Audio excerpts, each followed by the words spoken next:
Alright, so you learn to write HTML, you learn to write how to create proper HTML document using doc type, head and body.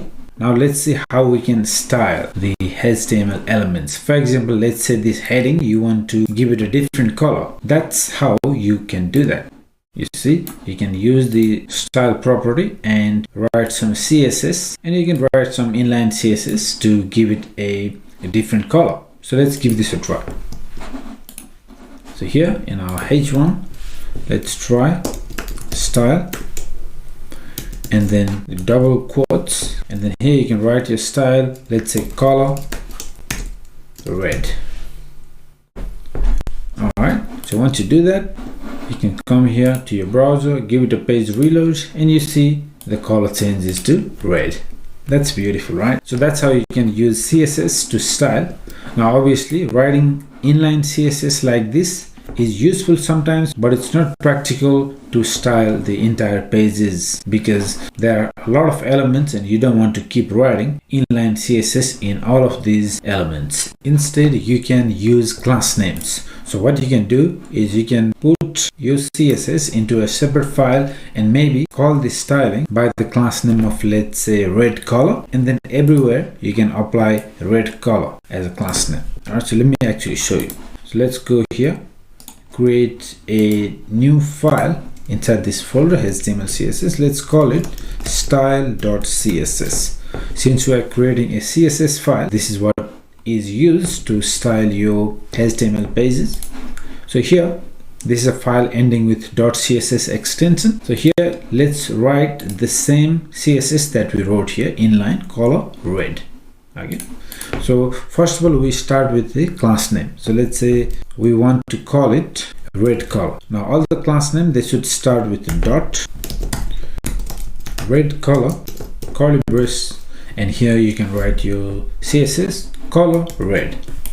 Okay, so this class name represents this value.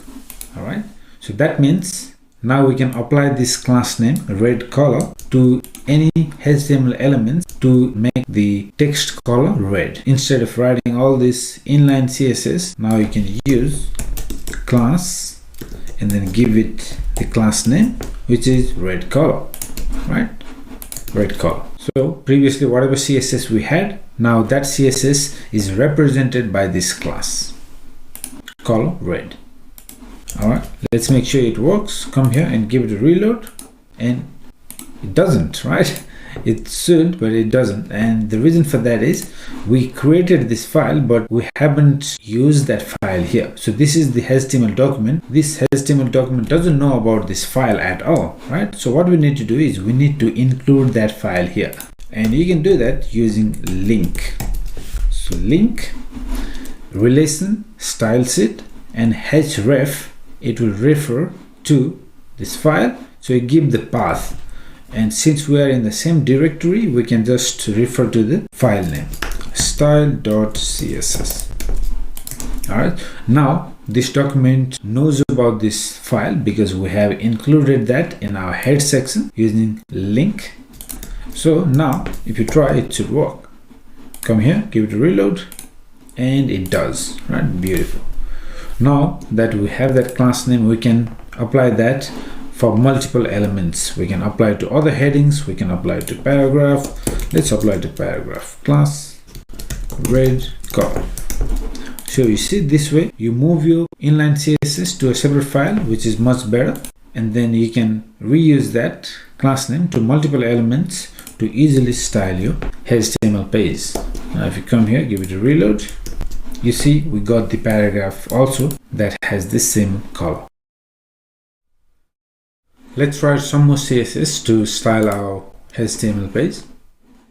And all this is documented in this PDF, which I will make it available for you. So you can always use this as a reference. Down here, I have some CSS. Let's create these CSS and let's apply them to style our page. All right, so back here, let's go to the style sheet here. And then instead of using the class names, some of the elements you can directly apply the CSS without using the class name. For example, body. This is the standard HTML tag. H1, H2. All right, so these tags you can directly apply styling instead of using class names. In most cases, you want to use class names so that there is no conflicting styling into your page, because if you just apply the CSS to H1, then whenever you have another H1 somewhere else or on a different page, then that will also receive the same style sheet. So in most cases, you don't want such behavior. So it's always a good idea to use class names. But for example, let's say your entire website's the body, the background, you want it to look something different. Alright, so in that case, you can directly apply this style to the body section. So the entire page content of this page and any other pages can all have the same style. So let's see how we can apply style to our tag, something like body.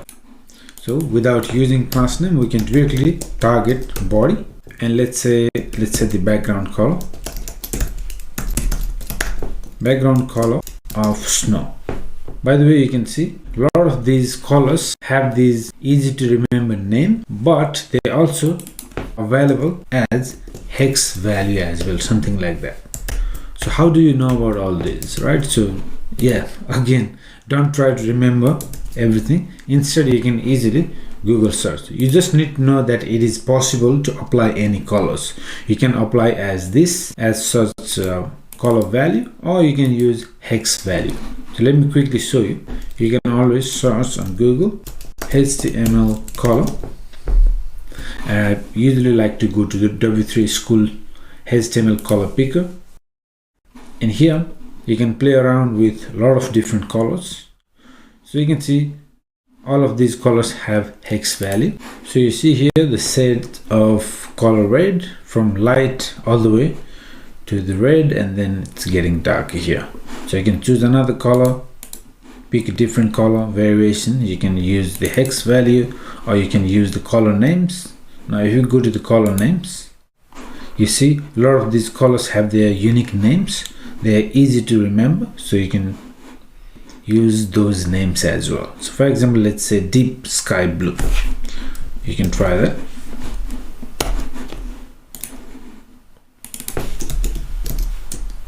Deep sky blue.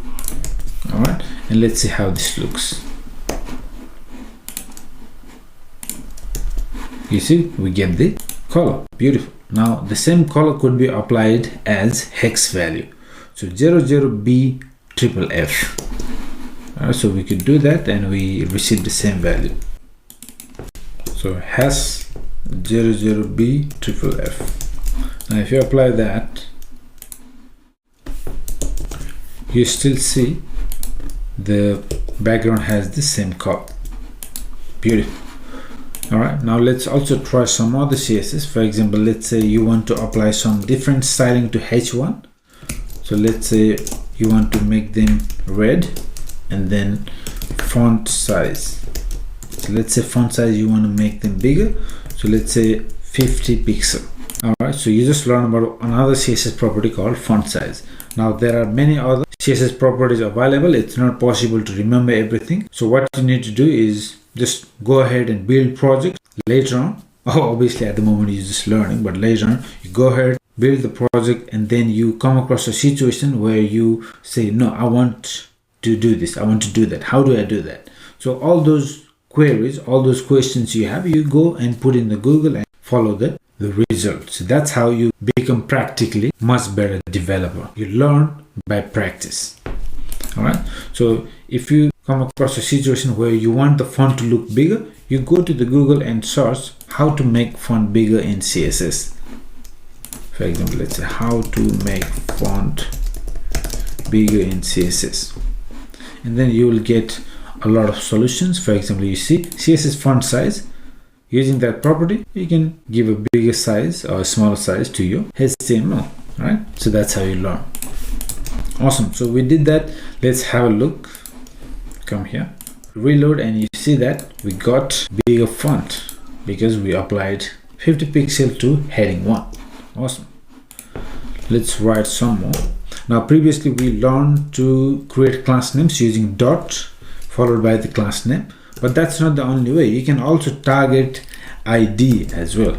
So let me show you how you can do that. First of all, let's write this CSS. For example, let's say paragraph, just like we had the class name before. This time it's ID. Okay, so ID starts with has, class starts with dot, ID starts with has. So let's say paragraph, we want to make them, let's say all should have underline. All right, so text decoration underline. Okay, now at the moment, if you go and reload, you don't see the paragraph underline. That's because it is targeting the ID by the name of paragraph. So you need to go to your HTML, and then at the moment it is using the class. Now instead of class, you can use ID, or you can keep both, doesn't matter. So ID, and here paragraph. Okay, so let's come here, give it a reload, and you see it will have the underline. You see that it has the underline. Awesome. Next, let's also write one more CSS class. Let's call that intro, and then let's say the color to, let's say 666. It's a kind of a gray color. Now this blue looks a bit too heavy, so let me change that back to snow. All right, and come here, give it a reload. Okay, we got the snow background.